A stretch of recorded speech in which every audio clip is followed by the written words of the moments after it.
Hey, it's Dr. Rob. Welcome back. We're discussing prophecy in the end times, and we're discussing that sun-dark day, the day of the Lord, that is prophesied throughout the Old and New Testaments that Jesus highlighted would be the day that ends the Great Tribulation, and noticing that John in Revelation chapter 6 put it as the sixth seal.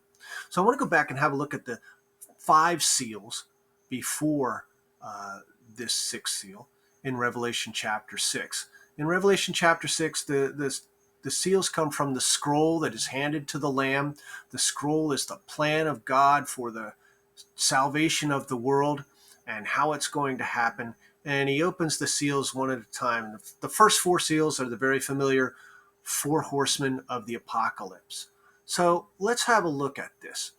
The usual interpretation, the first seal is a white horse, and he's given a bow and he's given permission to conquer. It's usually interpreted as war. And I suppose that's a possibility. The commentators don't have one agreed upon interpretation for this particular rider. And as I've been thinking about this over the years, I'm beginning to wonder if this doesn't refer to the false Christs and false messiahs. That's the first thing Jesus said when he answered the disciples. Watch out that no one deceives you, because false Christs and false messiahs would arise.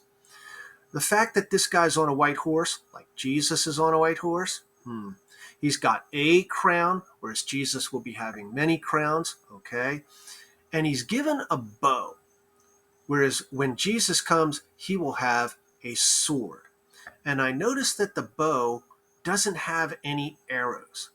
And so I'm going to propose, and I recognize we got to work with this puzzle piece a little bit, but I'm going to propose that this first seal represents false messiahs. It sure looks like Jesus, but when you think about a bow with no arrows, to me, that symbolizes he has a message that he can shoot, but it does not penetrate.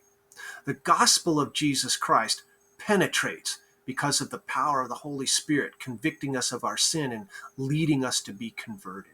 But this false Christ, he has no power to convert souls and get them saved. So that's my proposal.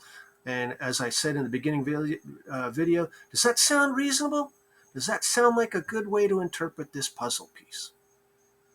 Second seal is red horse, and he's going out to take peace from the earth. This is where I would put war, insurrections, rebellions, civil wars, tribal warfare, any kind of conflict and hate that leads to violence.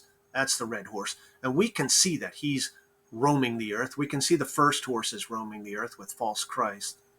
The third seal is the black horse, generally represented as famine. We've seen our share of famines throughout history, times when things did not grow. So I think we've seen that horse. And then the fourth horse is pale green or dappled, and it's labeled death with Hades following him. And he's given power to take the lives of a fourth of the earth. And so we usually interpret this as every other way that people can die, from tragic accidents to major catastrophes, earthquakes, volcanoes, forest fire, it doesn't matter. The fourth horse is roaming the earth. The fifth seal, and the altar is lifted, and there are souls under the altar labeled as those who gave their life for Christ. And they ask, how long, O Lord, before you vindicate our cause? And this represents the persecuted church, and especially the martyrs. And we know that martyrs are still dying for the faith, even today. I think I can say with great confidence that the first five seals have been opened and have been active since at least the time Jesus went back to heaven. And these also parallel what Jesus said in the discourse, that there would be false Christs, that there would be famine and earthquakes, there would be wars and rumors and wars, and that people would hate you and persecute you. I think we can agree that Jesus in the discourse and these first five seals are going along perfectly. Can't really argue that. Then we get to the sixth seal, the sun-dark day. And Jesus says, after that distress, the day will turn dark, and the sun will go dark, and the moon will turn red. And notice what the leaders, the everybody who's hiding, they say, hide us from the face of him who sits on the throne and from the wrath of the Lamb, for the great day of their wrath has come, and who can stand?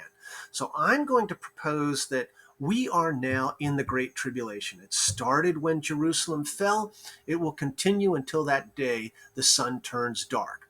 And the period following that, a lot of dispensationalists especially are labeling that the Great Tribulation. I would label it the Great Day of Wrath, or the Day of Wrath, because that's what these leaders are labeling it here in Revelation. And so the sixth seal is the day of the Lord, the day of wrath. The Old Testament prophets foretold the day of the Lord as a day of wrath. Those who witness this day in Revelation 6 declare it to be a day of wrath, and it affects the whole planet. Everyone will know. So that's not all that's going to happen on that sun-dark day. I also think it's going to be the day of the rapture, and we need to have a look at that. So thank you for listening, and I hope you have a great day.